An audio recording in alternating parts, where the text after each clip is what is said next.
Hello ladies and gentlemen, Nick here, and welcome to my review of Doctor Who Nightmare of Eden, the fourth story of Doctor Who Season 17, and I'm not really a big fan of this story. I think it's The plot of the story sees two spaceships crash into each other, in a way. One of them goes through one of the ships, but it also causes some sort of interdimensional problems with it, I think.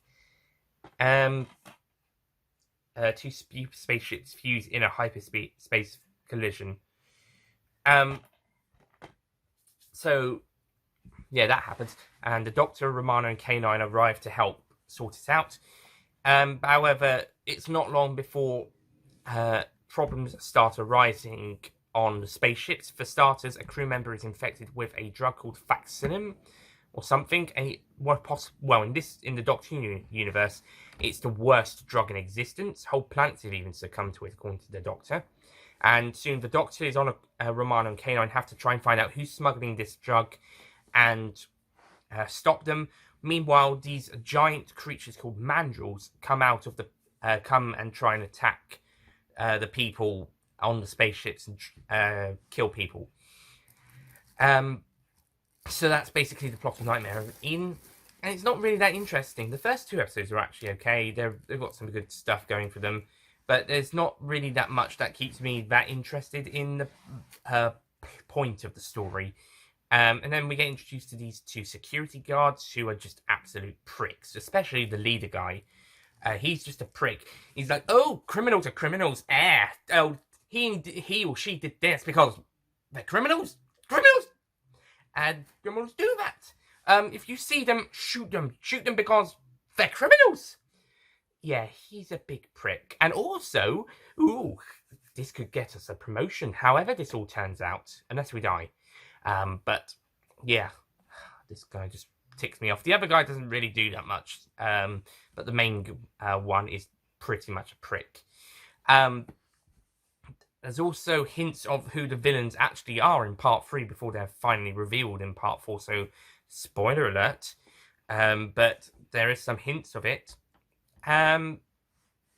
We do have a really good supporting character with Stott, who is a Secret Service worker or something, who's tracking down the drug smugglers, and he's trapped on the planet of Eden. However, with this isotope crystal projection thing, which is how one of the smugglers is using it to transport the drugs in a pretty bizarre way, but they're using that. But Stott is able to escape from the crystal thing and off the planet onto the ship through that. But it's also how mandrills are able to get through, and the same with one on the other ship.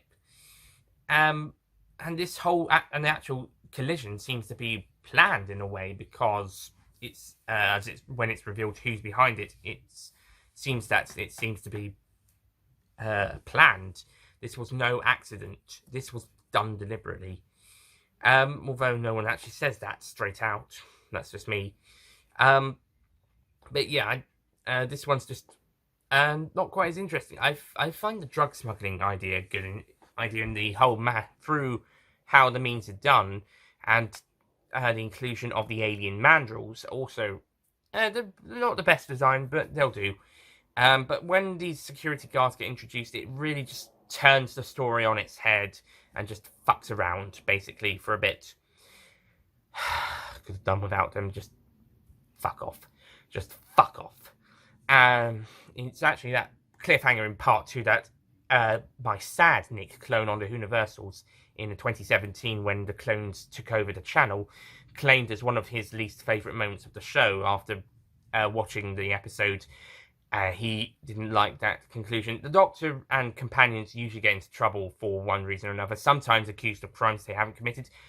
But me and my sad clone thought this one was just taking the biscuit.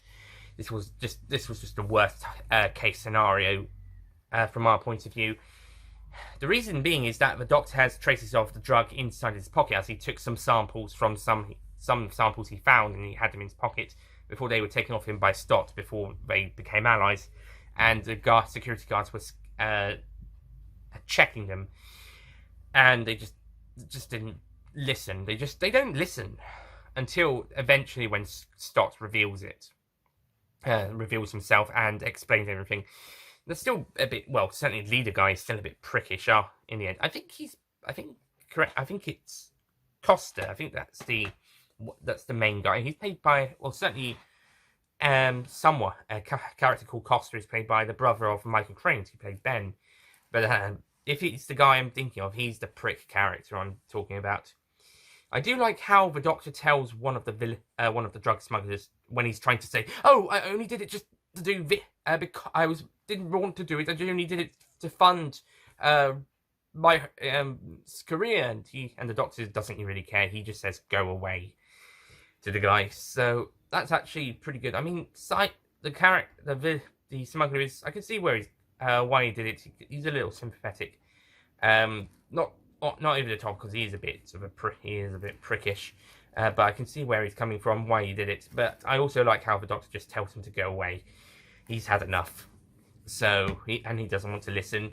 So yeah, not to mention that the guy tried to frame his one of his friends / work party expedition people for carrying the drug, as well as try to allude that it may have been Stott.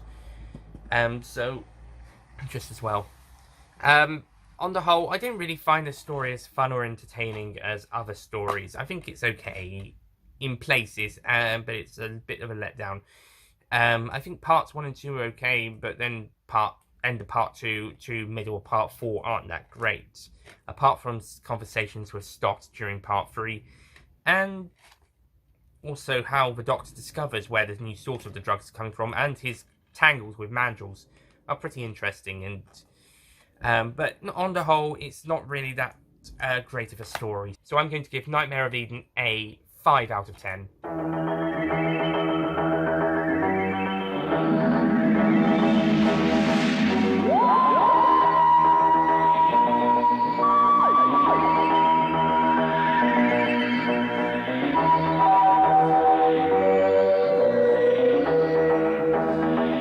Special, not really anything great, just there really, just another alright, doesn't really do much story. It's just there, it's alright, doesn't even a huge amount of effort into it, it's just alright. So yeah, that's Nightmare of Eden. Then go on to the bed. Oh well. Anyway, next time we'll be taking a look at the final broadcast story of season 17, The Horns of Nimon. And I'll see you guys next time. Goodbye.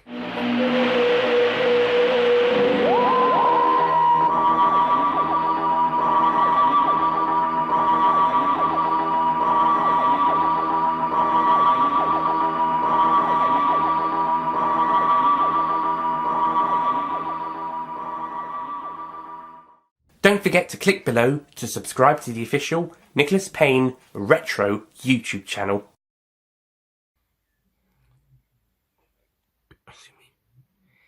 So I'm going to give the Nightmare of